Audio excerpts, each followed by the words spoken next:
Eşek semirese eyesini neper diye. Eşek ilki bilen öz eyesini ağdırır, başka adamı ağdırmaz.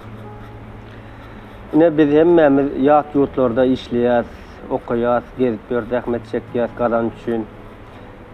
Ne men bunu diyecek olan adam gıyskaça size aydan gip uzoldu oturmayın. Ne yurttaşını hemmemiz işlep görüp erkek adamın yanına ayal maşkılı hükman gerek. Ayal maşkılan yanına da hükman erkek adam gerek birbirine karşılıklı. Haçanla ayal maşkılı en köp ihtiyacı bolan ayal maşkılı. Sebebi ayal maşkılı has köp yararsızlıklara uçrak biler. Erkek adam bolmasa öz ihtiyaçlarını karşılamak için mecburi ýagdaýda sen o näçe liçeniýa alanda da edende de edilsen erkek adam ihtiyacı gidirişi ýaly o liçeniýalar hiç tat peýdasy ýok. O yüzden ayal maşgalalarymyz köp genejelerimiz hukman ýagdaýda mecburi ýagdaýda canlaryň saglygy üçin erkek tutunarlar. Ol özüni ýoburlyk üçin däl ol. Özünü düşünüp, geleceğini düşünüp ederler onu. Yani käbir erkeklerimiz olar zatlar bilmeýär. Şo zat ömürlük meňkimi kadi düşünürler.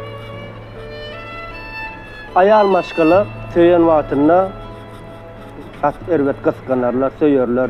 Ol serede otursaň ayal maşgala köp zat islemeýär senden. Diňe saýgy söýgü isler. Hani beýle ki köçegidler ýalak senden barıp puluny plança manat puluny berip alqaýdan ýalak bolmaýar. O ayal maşgala saňa gowy sereder. Sen ta jorabyňdan ta kelläňde kepgaňa çen hemme zadyňa çen serederler, ütükler, ýuwarlar sereder. Hatta şonu öz ärini etmedik zatlaram siz erkege ederler. Yani ol erkekler bilmez o gadyryny.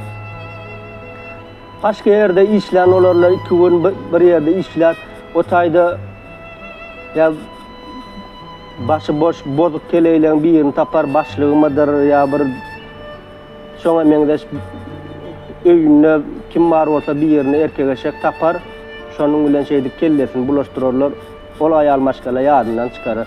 Ýöne ol ayal ýaly kimi tutanlarda seredilmejegini özleri hem gowy bilýändir.